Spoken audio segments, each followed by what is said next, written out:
ఒక్కొక్కసారి ఓటమి కూడా గెలుపులకు పునాదులేస్తాయి. నేనే ఉదాహరణ. 2018 డిసెంబర్లో నా మీద కక్ష కట్టి, నా మీద పగబట్టి, అర్ధరాత్రి నా ఇంటి తలుపులు బద్దలు కొట్టి వేలాది మంది పోలీసులను పెట్టి చంద్రశేఖరరావు అర్ధరాత్రి పూట నన్ను కిడ్నాప్ చేశాడు. ఆ దెబ్బ కోర్టులో కేసేస్తే కలెక్టర్ అదేవిధంగా జిల్లా ఎస్పీ సస్పెండ్ అయ్యారు. కుట్రలు కుతంత్రాలతో కొడంగల్లో నన్ను కేసీఆర్ అసెంబ్లీకి ఓడిస్తే 3 నెలలు తిరిగే లోపలనే మల్కాజ్గిరి పార్లమెంట్లో, దేశంలోనే అతిపెద్ద పార్లమెంటు, నరేంద్ర మోడీ అమిత్ షా పార్లమెంట్లు కలిపితే ఎన్ని ఓట్లుంటాయో అంతకంటే ఎక్కువ ఓట్లు 35 లక్షల ఓట్లుండే మల్కాజ్గిరి పార్లమెంట్లో రాహుల్ గాంధీ నన్ను పార్లమెంటుకు నించోబెట్టాడు. 3000 పోలింగ్ బూతులు ఉన్నాయి.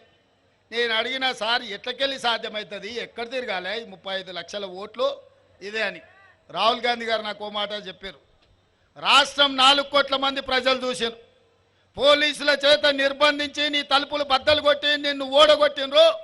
ప్రజలు నిన్ను వదులుకోవాలనుకుంటలేరు. ప్రశ్నించే గొంతుగా తెలంగాణ రాష్ట్ర ప్రజలకు అండగా ఉండాలి, నిన్ను గెలిపిస్తారు, నువ్వు పోయి పోటీ చేయిపో అని వారు ఆదేశించిండ్రు. నేను శిరస వహించిన.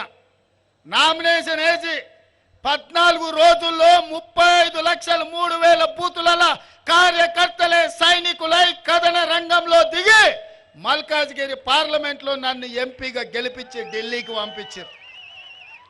గల్లీ నుంచి ఢిల్లీ వరకు సమస్యల మీద కొట్లాడిన కేంద్ర నాయకత్వం దృష్టిని ఆకర్షించిన ఆ దెబ్బతోని నాకు పిసిసి అధ్యక్ష పదవి వచ్చింది. నిజామాబాదు రైతుల ఆశీర్వాదంతో అధిష్టానానికి నమ్మకం వచ్చింది. ఆనాడు పిసిసి అయినా, ఈనాడు తెలంగాణ రాష్ట్రానికి ముఖ్యమంత్రి అయినా. ఒకవేళ 2018 డిసెంబర్లో ఎమ్మెల్యేగా ఓడకపోయినుంటే, ఎమ్మెల్యే గెలిస్తే ఈయన్నే మడుగులో చంద్రశేఖరరావుతో కొట్లాడుకుంటూ ఈయన్నే ఉండిపోతుంటేనేమో. కానీ ఒక్కొక్కసారి అదృష్టం ఓటమిని కూడా గెలుపుకు పునాదులేస్తుంది.